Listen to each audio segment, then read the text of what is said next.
আমরা দুইটা কারণে বেঈমানদের থেকে পিছায় রয়েছি। এক নাম্বার কারণ হলো আমাদের মধ্যে অর্থের লোভ ঢুকে গেছে। দ্বিতীয় নাম্বার কারণ হলো আমাদের মধ্যে নারীর লোভ ঢুকে গেছে। কথা কোন ঠিক কিনা?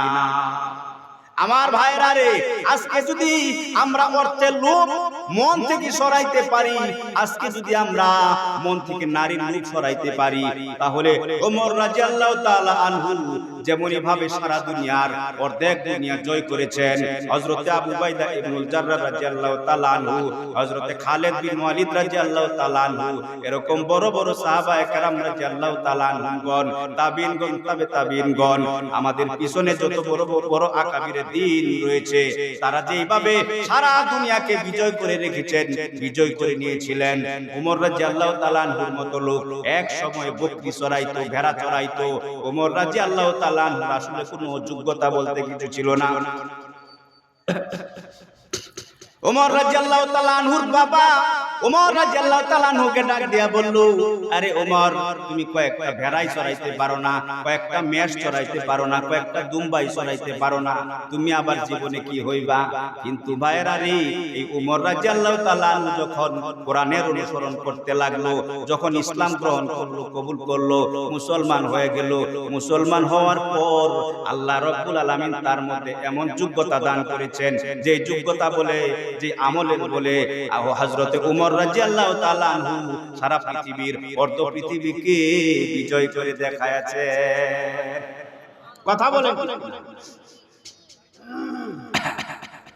ওমর রাদিয়াল্লাহু তাআলা আনহু তিনি পুরা পৃথিবীর অর্ধেক পৃথিবীকে শাসন করে তিনি দেখিয়ে দিয়েছে। কারণ সাহাবায়ে কেরামের মধ্যে বা পিছনের যত বড় বড় মনীষী রয়েছে, তাদের মধ্যে কি ছিল না? অর্থের লোভ আর নারীর লোভ ছিল না। কথা বলেন ঠিক কিনা? এই অর্থের লোভ, নারীর লোভ এখনো যদি আমরা কি করতে পারি, মন থেকে সরাইতে পারি, তাহলে আবার সারা পৃথিবী আমাদের পায়ের তলায় আসবে। কথা কোন ঠিক কিনা? বীর মুসলমান ধরোয়ার কোরআন, ফিরায় আনো সেই হারানো সম্মান।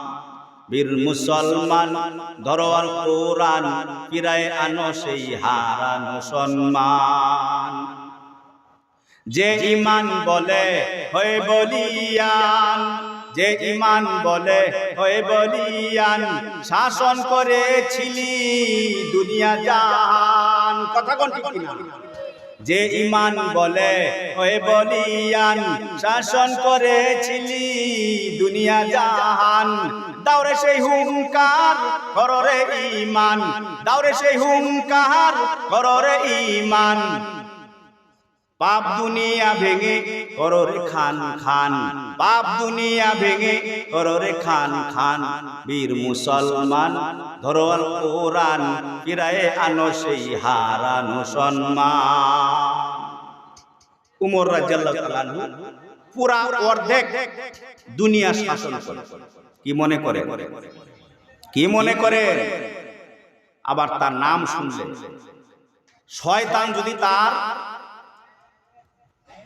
সামনে আসতে চাইছে, তার নাম শুনলে একেবারে শয়তানের অবস্থা খারাপ হয়ে যাবে। সারা অর্ধজাহান মনে রাখবেন। আমার ভাইয়েরা রে, সাহাবীর নাম হইল হযরতে আবু উবাইদা ইবনুল জাররাহ রাদিয়াল্লাহু তাআলা আনহু। হযরতে আবু উবাইদা ইবনুল জাররাহ রাদিয়াল্লাহু তাআলা আনহু তিনি শাম দেশের গভর্নর।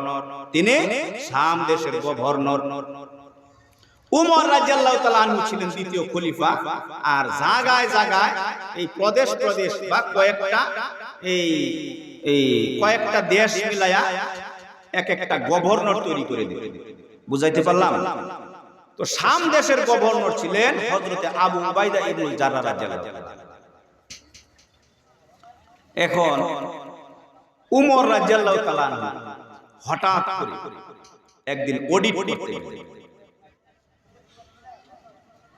যে শাম দেশের গভর্নর, সেখানে অডিট করতে গেলেন যে সে কত টাকা কামাইছে। কারণ ক্ষমতা থাকলে তো টাকা কামাইতে সহজ, নাকি বলেন? মনোযোগ দিয়ে শুনেন। ক্ষমতা থাকলে টাকা কামাইতে কি অনেক সহজ।